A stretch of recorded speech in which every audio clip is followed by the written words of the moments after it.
Perfect. Well, thank you so much for the organizer for inviting me to give this talk.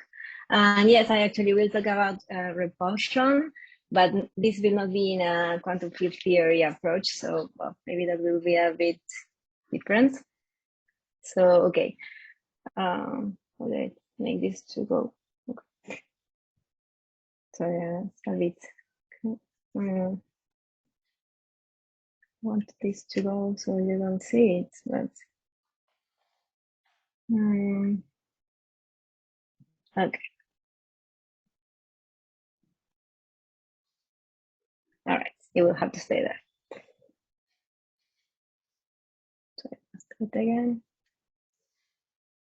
So, okay, yes, the goals of this work basically is that it had been shown before that both the Weyl semimetals and using two plates of Weyl semimetals and also using perfect mirrors with a chiral medium in between them, both scenarios would lead to a Casimir repulsion.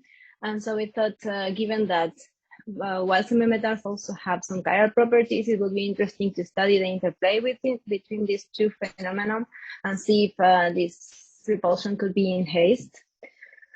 So basically, the outline of this talk will be, I will first give a very small introduction on Casimir effect, and I will introduce the electrodynamics of Weyl semimetals. I will talk about the reflection matrices and the chiral basis. I will talk a bit about what a chiral medium is, and then I will show the results for our Casimir force. So, okay, everyone knows here clearly that how is that we get Casimir attraction when we have less allowed modes is one way of seeing this. And when we consider two perfectly conducting plates like Casimir did, then we get an attractive force. But in some more general cases, when we have different permittivities or other systems, it was actually shown that you can have a repulsive force when some symmetry is broken. This was actually achieved experimentally when you have a certain relation between epsilon1, epsilon2, and epsilon3. And there was also plenty of proposals using different materials, using anisotropic and chiral metamaterials, and using topological materials. There were many proposals considering topological materials, and in those cases, it's really important is to check which is the Lipschitz formula that we are actually using, which was shown in this paper, that actually it's very important to have the prime on the second reflection matrix, because these materials break some symmetries, and then it's not so trivial to calculate the reflection matrix, to obtain the reflection matrix for the mirrored system. And actually there was a proposal with Weyl semimetals in which repulsion was found. Then also an also very recent proposal by Witzek and Young was about having perfectly conducting plates, but then in the gap between the plates to have a chiral medium. And the interest of repulsion is, of course, from the simply fundamental point of view, but also there is some motivation in technological applications, because one would maybe in some certain nano devices, one would like for the parts to not be stuck together due to the Casimir force. And in that case, having to have this weird relation between the epsilons is not very useful to think of constructing a device. That is why also there was some other proposals, also because it's interesting. So in this last paper that I mentioned, they actually show this, they develop yet another way to demonstrate the Lipschitz formula, and in this case, they consider the case of having non-reciprocal media. And so here you have these U's, which are these translation matrices, which actually account for the translation of a photon from one plate to the other plate. And they, well, of course, RA and RB are the reflection matrices for each plate, but then we will have to also introduce these translation matrices as we will use them later. Okay, so I will talk a little bit about what a Weyl semimetal is. And basically, these are 3D analogs of graphene. They are materials that have a gapless band structure that is protected by both topology and symmetry. And what they show is that at low energies, they show at this linear dispersing excitations that effectively behave as massless Weyl fermions with different chiralities associated with each of these crossings between the bands, which are called Weyl nodes. And they always come in pairs, and they require some symmetry to be broken. And when what's broken is the time reversal symmetry, what we have is these bulk Hall effects, and then these materials will have a non-vanishing bulk Hall conductivity. And these, of course, will lead to have very interesting and particular optical and electrodynamical properties, which, of course, will be reflected in the Casimir force. So, okay, these are some examples of semimetals, and this is an oval semimetal, which is a generalization in which the cones are like one against the other. So I will now like to introduce the electrodynamics of semimetals. So one way to do this, which is not the only one, is to just write the action for the electromagnetic field. And for that, we will have two terms. One will be the action, the ordinary Maxwell action. And then we will add an axionic term. This was developed in this paper. What Justine is one of the authors of the work that I'm presenting. And so here, basically, you are introducing this axionic field. And when you do this, well, it will depend on the separation between the Weyl cones. And when you solve the other Lagrange equations, I will not go into a detail now because it's not the goal of our work, and this was done before. But basically what you get are some modified Maxwell equations for the field inside the material.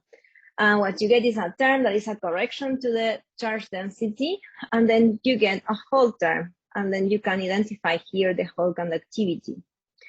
And also from now on, we will consider only the case in which time reversal is broken, so B0 will be 0, and we will consider that the Weyl cones are split in the Z direction for simplicity, to preserve the rotational symmetry in the plates. So this will be the Maxwell equations that we will work with inside each of the materials. And well, we can, as always, get an ansatz for plane waves. This allows us to introduce an effective dielectric function that will have this shape here. And okay, this epsilon 0 will be 1 in our system. It could be more exact, but we will not consider it. And from this, we can solve for the dispersion relation, and then we get this equation here. And then with this dispersion relation, we can solve for the polarization vectors inside the material with arcs capital D plus minus, each of one associated with one of those. And these E1 and E2 are the TETM basis vectors. So these are the solutions of Maxwell equations inside a Weyl semimetal. And one extra comment that I would like to say is that one can see that this type of semimetals that are ferromagnetic semimetals are actually a gyrotropic medium, and the gyrotropic parameter is proportional to B, the separation of the Weyl cones, and this also this is a type of chiral material, so it makes sense that then we'll have some interplay with this. Okay, so we have already the solutions of Maxwell's equations inside the material. And now let's go back to our system that I introduced very, very briefly, but now we can see a bit more detail. What we'll consider is one Weyl semimetal occupying the set, the negative set half space, and then another one at a distance A along Z, so occupying the set bigger than A half space. In both cases, we will have the split of the Weyl cones in the Z direction. So we always have this rotational symmetry in the interfaces. And in the middle, we will have a chiral medium, but for the moment, we will not think about this. We will just consider the interfaces between a Weyl semimetal and something. So now that we have this system, what we need, if we don't want to use the Lipschitz formula, is to get the reflection matrices. So we know how the Maxwell equations are written and how are the solutions inside the material, but now we need to know what are the reflection matrices. So if we consider, for instance, just simply one interface between a Weyl semimetal occupying the set bigger than 0 half space and then vacuum on the other side, we will write the dispersion relation of vacuum in one side and of the Weyl semimetal, which is the one we found before, on the other side. And we will have an incoming wave with wave vector Q. And it will be transmitted inside the material with a wave vector K. Now, due to the rotational symmetry that I already mentioned, we cannot have a change in Qx and Qy when the wave enters the material. So the only thing that could change is Qz. And at the same time also, the frequencies must be the same. So by matching all these in the interface, we can see that we can have two possible wave vectors inside the material, one with Kz plus and one with Kz minus. And these values of Kz plus and minus are determined by the Qz of the incoming vector and by the whole conductivity of the material. One thing that is interesting and can be seen from here is that in some cases, for Qz less than this whole conductivity, we will have only one polarization inside the material because actually the other mode will not be propagating inside the material and will correspond to an evanescent waves. Then once we have this, we can go back to the big D that we found before, and we can write which are the polarizations that can be transmitted inside the material, and this will be this small e plus minus. And again, they will be determined by the incoming momentum and Kz plus minus, which also depends on the whole conductivity. So now we have the way of transmitted waves inside our semimetal. Now, now we know, okay, that for each of these frequencies, we will have only one of these E plus minus. That's inside the Weyl semimetal. For each K plus minus, we have only one E plus minus. But outside, of course, like in every other kind of normal material, we have rotational symmetry, so we have freedom to choose the basis. And instead of using the normal TETM basis that is normally used, it's actually more convenient to use the chiral basis to describe our system.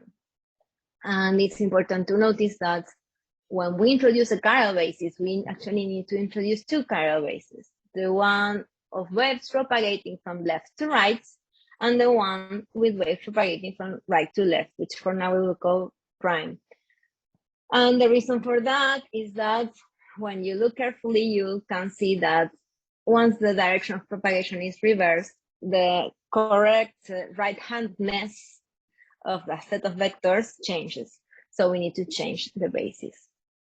So this is the basis that we will use to describe the incoming and the reflected wave. So we can write the incoming field is 0 using the ELR basis, the reflected field in the E prime ELR basis, and the transmitted field will be in the direction that is uniquely determined by its wave vector K plus minus. And the same we do for the magnetic field. And with all this, some lengthy calculations, we can actually find the reflection matrix in the chiral basis for an interface of a Weyl semimetal. And it has an off-diagonal form. And one thing to consider, to remember, is that this basis acts on a vector written in the ELR and returns a vector in the E prime LR. This is not important for the calculation, but I think it's good to keep always track of this. And then what also we need, as I mentioned, is that in these materials, we need to consider separately the mirrored system because the reflection matrix will not be the same. And we needed this for Lipschitz formula. So we just do the same recipe, but now in a Weyl semimetal that now occupies the state less than 0 half space. And we get this R prime matrix, which is similar, but not exactly the same as before. And the last step we need to take before we could actually use these reflection matrices into Lipschitz formula is to perform a big rotation. This was done in the paper that I mentioned that has studied this before. The only difference, the only thing that we are adding here is that here we are allowing sigma xy to be negative too, because actually this depends on the direction of the split between the two semimetals, and actually when one flips the sample in space, one can get a flip in the sign of this whole conductivity. So we thought that it's actually interesting to not assume that it could be positive and just keep it, which up until this point was trivial, but in the moment of performing the big rotation, one needs to be careful. But okay, then it's just a calculation, and these are the results with just these formulas here. Yes, and I think that's the last thing we needed for this. So moving on. So now we have one part, right? We have the reflection matrices for the Weyl semimetals. This was already encountered in the literature. I'm just reviewing it and adding this possibility of the whole conductivity to be negative, and also some clarifications on the basis used that maybe were not discussed so much. Now, what about the chiral material that we will put in the middle? So chiral materials can describe many things, but basically it's materials in which the eigenmodes are not TTM waves, but chiral states. And the main characteristic is that photons with different chiralities will propagate at different velocities. And then it's when we need these translation matrices that I mentioned before. So basically we will have two. One that is saying, okay, this is the one that has coming from the A to the B, and from the B to the A plates. And this is the velocity of, well, the set components of the wave vector of a right or left polarized photon that is moving in the what we call plus direction, which would be from A to B, or the minus direction, which would be from B to A. And since this material breaks on several symmetries or some symmetries and is not reciprocal, then it's not the same. If we were in vacuum, all these things would be the same case sets. But in these materials, photons with different chiralities and would have different propagating velocities, and this could maybe also depend on the propagation direction.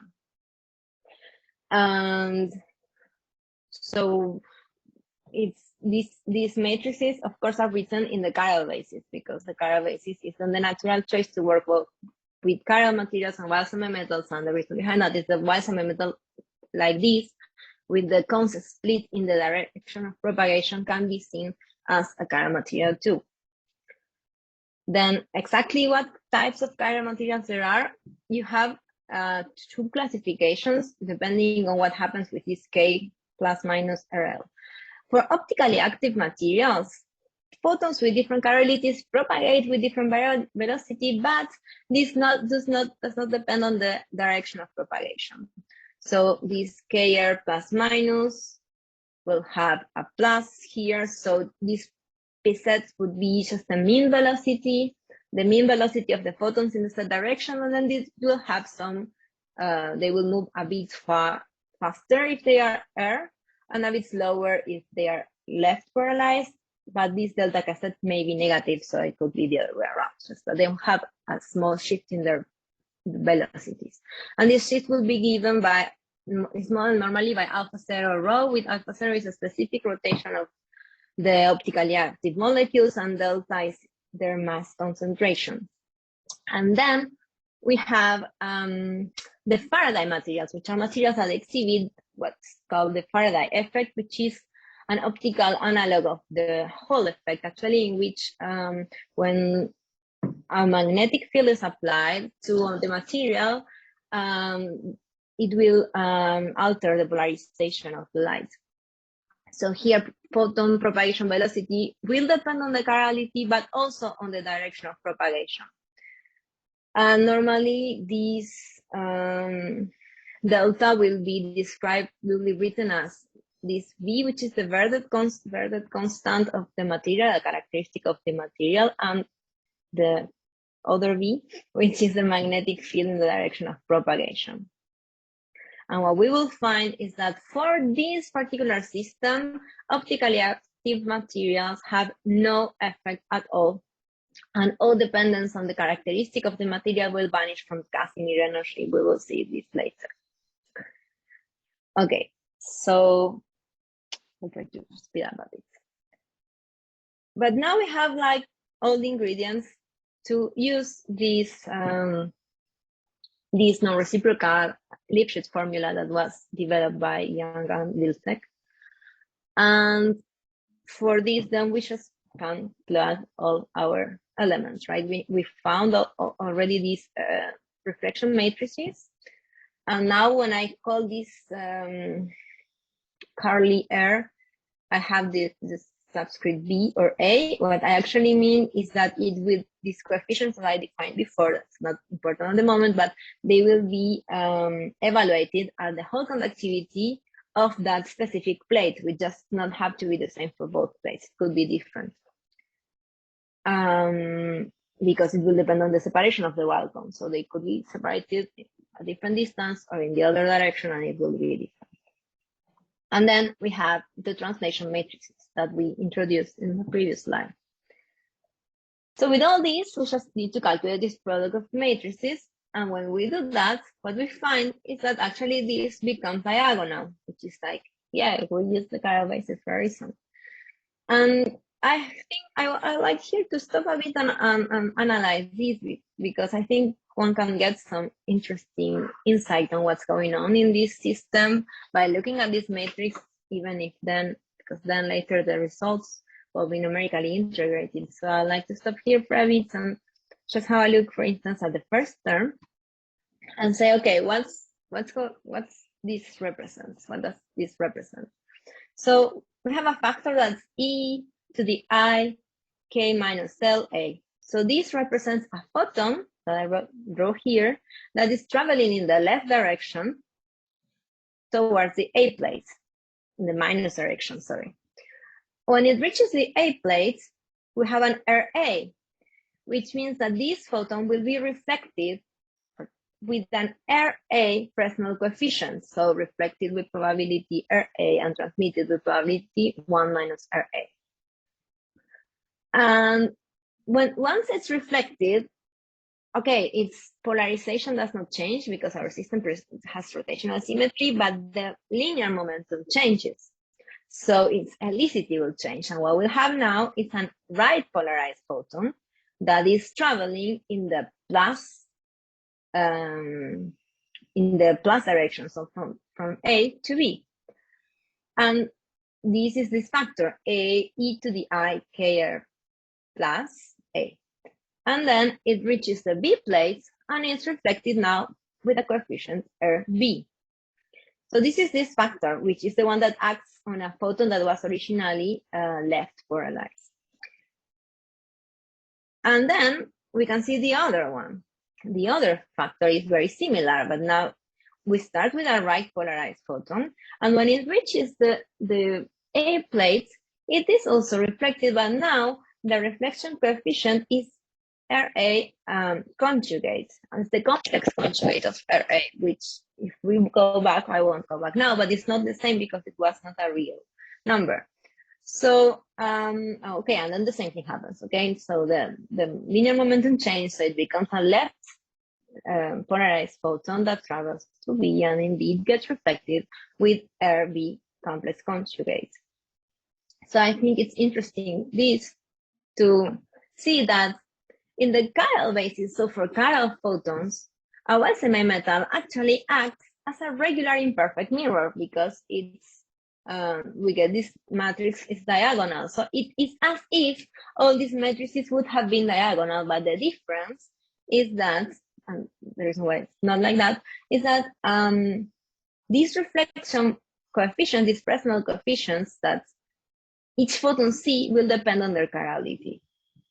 So I think this is the main thing that one can see from here. And I think it's interesting to understand what's going on in this system. That then for chiral photons is actually, this will not mix polarizations, but the interesting part is that each polarization will see the material slightly differently. Of course, if we had TTM photons, so linear depolarized photons, these materials will mix the polarizations.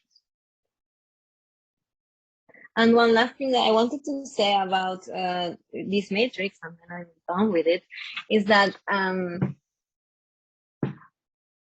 what I mentioned before, that here now we have these factors and we can see, okay, what does the chiral medium do? The chiral medium does here.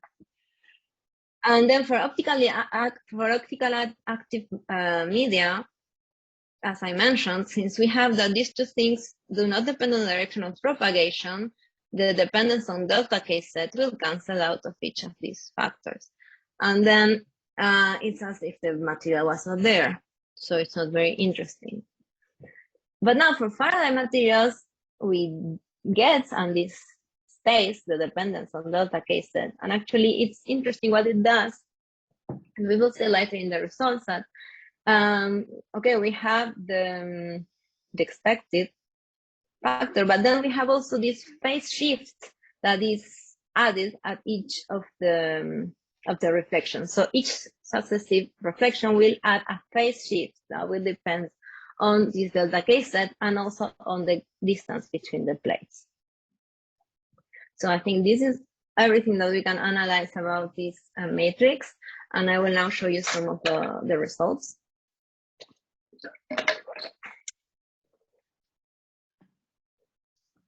So the first thing that we saw was the Casimir force between these two plates, but in vacuum. So okay, we had the energy, we calculated the Casimir force up until that point analytically, and then the last intervals we had to do it numerically. So I'm showing the numerical results. You can see the equations in the paper if you're interested. So why did we want to see this? I mean, this has been already studied, but we wanted to see the effect of actually changing the sign of one of the plates. So we allowed, in our case, for the Hall conductivity to be negative also, and we wanted to see what happens. So here what we see is that, so all this reddish, pinkish part is the attractive part, and this blue, gray, but bluish part, because it's very strong, is the repulsive region. And what we see is that one first condition that we need necessary for repulsion to be possible is that both the samples of the Weyl semimetal need to have the same sign for the Hall conductivity. And since I said flipping the sample will just flip the direction in which the constant 5 minutes left. Yes, thank you. So since flipping the sample will flip the direction, change the direction in which the constant splits, it will change the sign of the Hall conductivity. So I think an interesting result that we can see from here is that in an ideal experiment in which we can just take a sample and then flip it, we may change from attraction to repulsion in a second, because we'll be maybe in this area and we will go to this area. So that's one thing that one can see easily here. And well, I mean, we can see that, as was shown, it's not necessary to have a material in the middle. I mean, with vacuum between the two Weyl semimetals, repulsion can be achieved, but the magnitude is at most 5% of the magnitude of the Casimir force between two perfectly conducting plates. But even though that's not so promising, it's interesting still maybe from the technological point of view that the attractive force can be greatly suppressed. So if that's useful, it can be achieved. Then we consider the case in which we have Faraday material in between the two plates. And in this case, we are considering that the two plates are equal, are the same, because we saw that we needed them to have the same sign. So we just are assuming that they are both described by the same Hall conductivity. And then we are also varying these delta K sets. And here it's much more promising because we see that for a fixed distance, we can have much stronger repulsive forces of almost half of the magnitude of the static Casimir force between two perfect mirrors. And one comment here to make is that the sign of these delta K sets, actually what determines which of the two chiralities is the one that is traveling faster. And to change this, the sign of this, one simply needs to change the orientation of the external magnetic field. And well, okay, one thing that we see is that the repulsion is in haze when delta K set and sigma xy have opposite signs. And then the last thing I wanted to show was how does the force behaves as a function of the distance. So I have this plot for small distances and this one for larger distances. And here, I don't know if you can see, but we're considering the two cases, the S, which is a symmetrical case in which both of the plates have the same Hall conductivity. So this are the solid line. And then the dashed or dot lines are the anti-symmetrical case in which one has sigma xy and the other one has minus sigma xy. And well, we can see many things from here, but one of them is that at short distances, we need, as we needed for vacuum, to have the same sign to have repulsion at short distances. As you can see, we need the solid lines. I mean, the dashed lines are just going up, no repulsion at short distances. Even if we put a chiral material in between, we still need two of them to have the same thing. And then at large distances, we see these oscillations, and this means that we can actually get in both cases some repulsive regions or repulsive regimes, and the origin of these oscillations can be understood in terms of this phase shift that we saw that was added at each reflection. So we could interpret that like that these phase shifts could be added to the reflection matrix, so that each plate will do whatever it does, but also add this phase shift. So this will generate these oscillations. So, okay, I think that's all I wanted to show you. A bit of the conclusions I already said. We tried to have a bit of a closer look at the role of the chirality in the Casimir force through the plates, which at this time go inside these reflection matrices, and also through the gap in the translation matrices. And we saw that we understood a bit better how the system works, and that each photon sees the Weyl semimetal as an imperfect mirror with a Fresnel coefficient that depends on its chirality. And we saw that optically active materials have no effect when we consider Weyl semimetals as the two plates, but that with Faraday materials we can get an enhancement of the repulsive force. And what we liked about this system is that it has many parameters that could be manipulated ideally to achieve repulsion if one wanted, or to get this zero force. I didn't say it, but there were the black lines. And so for the outlook, I think it would be interesting to consider these nodal line semimetals that I mentioned, or other types of topological semimetals that have even more interesting properties in their whole conductivity. So maybe they could lead also to more interesting effects in the Casimir force or quantum friction, etc. So, okay, thank you very much. Thank you, Belen.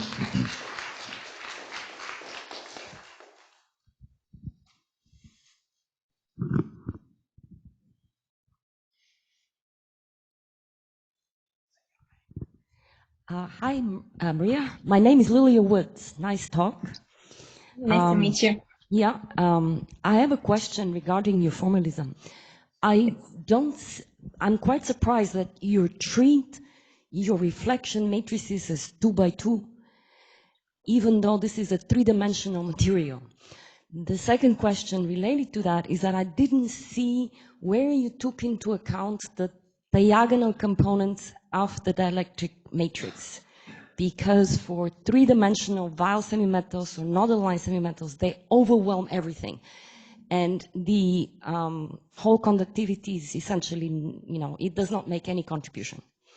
So that's my question. Where are your diagonal components? What are they? Because I couldn't tell from here. And why is your formalism just 2 by 2? Maybe I didn't understand something. Yes, I answer first. I answer first the first question, or it's easier.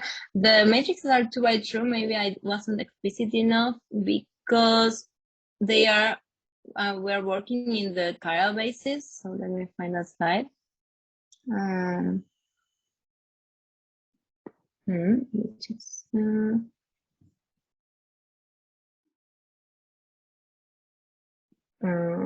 here. Okay.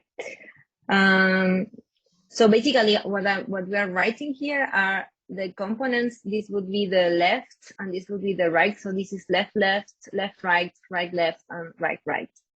So this is the matrix written in the chiral basis. So it takes the, let's say the component of the incoming electric field in the left and right, and gives it back in the right, left and right prime. I hope this answers the question. Now about the other thing, yes, I agree with you. Actually, this was something that was mentioned by the referees when we submitted the paper, and we have lengthy discussions to decide in which regimes this would work. In the written version of the paper that I have here, let's see if I can show it. We have the expression for the complete epsilon. I don't know if you can see it. This. And we argue a bit in which regimes this would work. But I agree that it would be good to take everything into consideration, and we didn't do it, and we were planning to do it, but then in the end we didn't. It would be good to include this term too and see what happens, but that would need to be done numerically, because I mean, at this point, analytically, even it would be impossible to get to that. But then everything is overwhelmed by your cutoff lambda, what you have in there, and that's a sort of, I don't know, problem for all Weyl semimetals. But there is no, well, in any case, that was my comment. Yes, I think you're probably right. We will need to take this into consideration too. We have argued in which cases this was still a good approximation. I have to remember now. I think, yeah. Well, I would need to remember this because it was like 3 years and with COVID and everything. I don't remember now the numbers, but we had come to the conclusion that it could be a good approximation for certain separations between the Weyl cones and for certain distances and frequencies, but not in every, it's true that not in all the range of possible frequencies, etc. So I agree with you in that. This is Shanhui Fan from Stanford University. I have a question that's very much related to what Lilia has been asking. In your reflection matrix, am I Can you show your reflection matrix again? Yes. This 2x2 reflection matrix.